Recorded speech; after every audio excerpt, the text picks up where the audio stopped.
ബ്രേക്ക്ഫാസ്റ്റിൻ്റെ കാര്യം ഇനി എളുപ്പമായി. ജാനി ഫുഡ് പ്രോഡക്ട്സിൻ്റെ പുതിയൊരു ഐറ്റം നിങ്ങളെ പരിചയപ്പെടുത്തുകയാണ്. ഇത് നമുക്ക് ഇഡലിക്കും ദോശയ്ക്കും ഒക്കെ ഒരുപോലെ ഉപയോഗിക്കാൻ പറ്റുന്ന പൊടിയാണ്. ഫസ്റ്റ് ക്വാളിറ്റി ഐറ്റംസ് ഉപയോഗിച്ചാണ് നമ്മൾ ഈ ഒരു പ്രോഡക്റ്റ് തയ്യാറാക്കിയിരിക്കുന്നത്.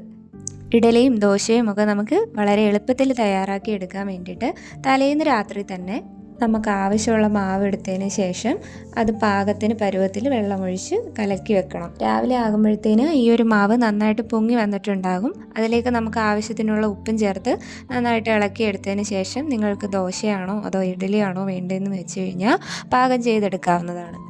നമ്മുടെ ഈ ജോലി തിരക്കുകൾക്കിടയിൽ നമ്മുടെ ഈ ഒരു പ്രോഡക്റ്റ് നിങ്ങൾക്ക് തീർച്ചയായിട്ടും ഉപകാരപ്പെടും.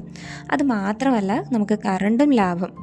ഇനി ഇഡലിപ്പൊടി കൊണ്ട് തയ്യാറാക്കിയെടുത്ത ഇഡലി ആണെങ്കിലും നമുക്ക് ദോശയാണെങ്കിലും എത്ര സോഫ്റ്റ് ആയിട്ടാണ് കിട്ടിയിരിക്കുന്നതെന്ന് കണ്ട് തന്നെ നമുക്ക് മനസ്സിലാക്കാം. പെട്ടെന്ന് നമ്മുടെ പറമ്പിൽ നിന്ന് കിട്ടിയ ചേനയും ചേമ്പും തക്കാളിയും വഴുതനയൊക്കെ ഉപയോഗിച്ചിട്ട് വെച്ച ഒരു സാമ്പാറും കൂട്ടി ഒരു പിടി പിടിക്കാമെന്നങ്ങ് കരുതി. വായിലിട്ടാൽ അലിഞ്ഞു പോകുന്ന അത്ര സോഫ്റ്റ് ഇഡലി റെഡിയാണ്. നിങ്ങൾക്ക് കണ്ടാൽ തന്നെ മനസ്സിലാവും ഇത് എത്രത്തോളം സോഫ്റ്റ് ആണെന്നുള്ളത്. അപ്പോൾ നമ്മുടെ ഈ ഒരു ഇഡലിപ്പൊടിയും ദോശപ്പൊടിയും ഒക്കെ വാങ്ങാൻ താല്പര്യമുള്ളവർക്ക് നമ്മളെ കോൺടാക്റ്റ് ചെയ്യാവുന്നതാണ്. നമ്മൾ കൊറിയർ സർവീസും അവൈലബിൾ ആണ്. അതുപോലെ നമ്മുടെ പുറം നാടുകളിലൊക്കെ വർക്ക് ചെയ്യുന്ന നമ്മുടെ പ്രിയപ്പെട്ടവർക്ക് കൊടുത്തുവിടാൻ പറ്റിയ ഒരു ബെസ്റ്റ് ഐറ്റം തന്നെയാണ് നമ്മുടെ പ്രോഡക്റ്റ്. അപ്പോൾ എല്ലാവരും വാങ്ങി ട്രൈ ചെയ്ത് നോക്കുക.